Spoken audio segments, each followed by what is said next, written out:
Joachim Rücker sera-t-il le dernier représentant spécial de l'ONU au Kosovo? Les négociations sur le statut de la province sous administration onusienne depuis 8 ans doivent prendre fin le 10 décembre. Qui prendra la relève? Que reste-t-il à faire? Quel bilan dresser de la mission de l'ONU au Kosovo? Euronews a rencontré Joachim Rücker à l'aéroport de Pristina. Il esquive les critiques, refuse toute spéculation mais annonce son départ prochain. Monsieur Rücker, bonjour. Lorsque vous avez repris le contrôle de la mission de l'ONU, il y avait déjà de nombreuses critiques concernant les résultats de la mission. Les problèmes économiques n'étaient pas résolus, les problèmes de sécurité non plus, et la question du statut traînait en longueur. Alors il semble que ces critiques perdurent. Comment expliquez-vous ce bilan et pour le moins le mécontentement de la population du Kosovo?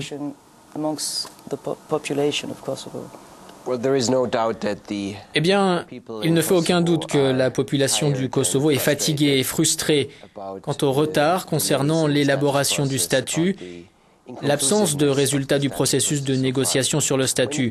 Quant à ce que la mission a réalisé ou n'a pas réalisé, j'aurais tendance à dire que la bouteille est à moitié pleine plutôt qu'à moitié vide.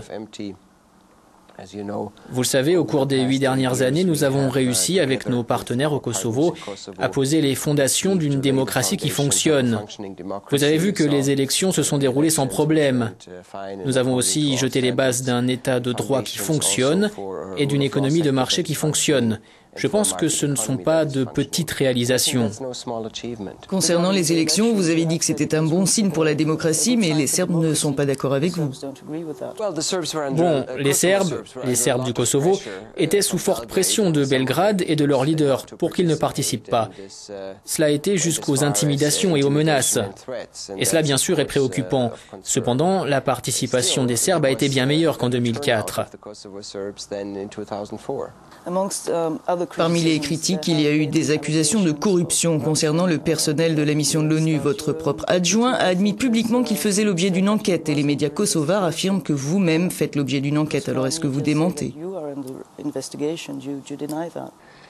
Quand il y a une enquête, nous avons ce bureau de surveillance interne à New York et vous devriez leur demander sur quoi ils enquêtent exactement. Il y a constamment des investigations sur toutes les missions des Nations Unies à travers le monde.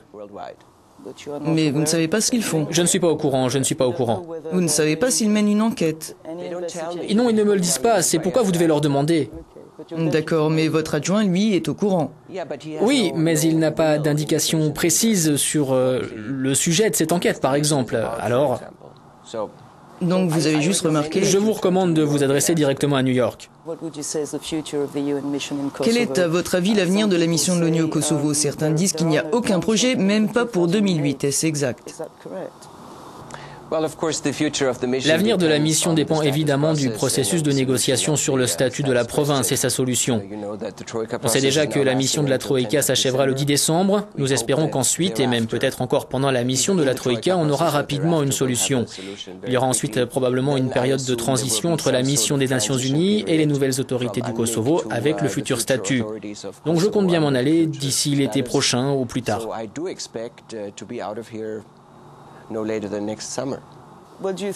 À votre avis, que peut faire l'Union européenne qui n'a pas encore été fait ici? Que reste-t-il à faire pour une future mission au Kosovo? Je suppose que les futures missions devront superviser la mise en œuvre du nouveau statut. Ce sera un mandat différent de la mission actuelle.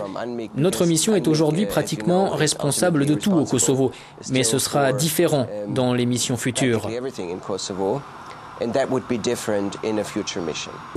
On spécule beaucoup sur une possible partition entre la partie serbe du Kosovo au nord et le reste de la province. Si cela arrive, qui protégera les enclaves serbes?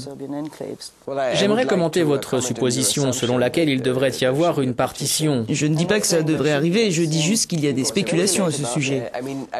J'aimerais insister sur le fait que la partition est une des choses que le groupe de contact, pour de bonnes raisons, a exclu d'emblée du processus de négociation sur le statut. Et bien sûr, nous croyons en ce principe. Et nous pensons que ce serait une très très mauvaise idée, ne serait-ce que de penser à une partition. Ayant dit cela, ce qu'on appelle les enclaves Enfin, les villages et les villes serbes au sud du fleuve Ibar sont aussi sécurisés que n'importe quelle autre ville ou village du Kosovo. Enfin, il y a toujours un sentiment de peur dans la communauté serbe. Eh bien, il y a des inquiétudes, mais il y a un plan sur la table. Je sais qu'il n'a pas été accepté par le Conseil de sécurité de l'ONU, c'est le plan Ahtisaari. Il répond précisément à toutes ces préoccupations de manière très détaillée et spécifique. Et bien sûr, nous devons aussi inciter les Serbes du Kosovo et tous ceux qui expriment ces inquiétudes à chercher eux-mêmes des solutions à ces problèmes. Que mettriez-vous en avant à propos de cette mission au Kosovo? Y a-t-il des choses que vous regrettez? Ce qui m'est cher, c'est la manière dont les Kosovars croient en leur avenir, malgré de nombreuses déceptions, malgré de nombreux revers. Et je pense qu'il y a beaucoup à apprendre de cela. La confiance intrinsèque en leur propre avenir est une chose très admirable. Ça, c'est une chose qui va me manquer. Ce qui ne me manquera pas, ce sont les tas d'ordures qu'on voit partout dans les rues et devant les maisons. Mais je suis sûr que ça aussi, ça va s'arranger. Qu'allez-vous faire ensuite, vous le savez? En fait, je ne sais pas. Vous avez un job pour moi? Je ne crois pas. Thank you very much, Mr. Ruka.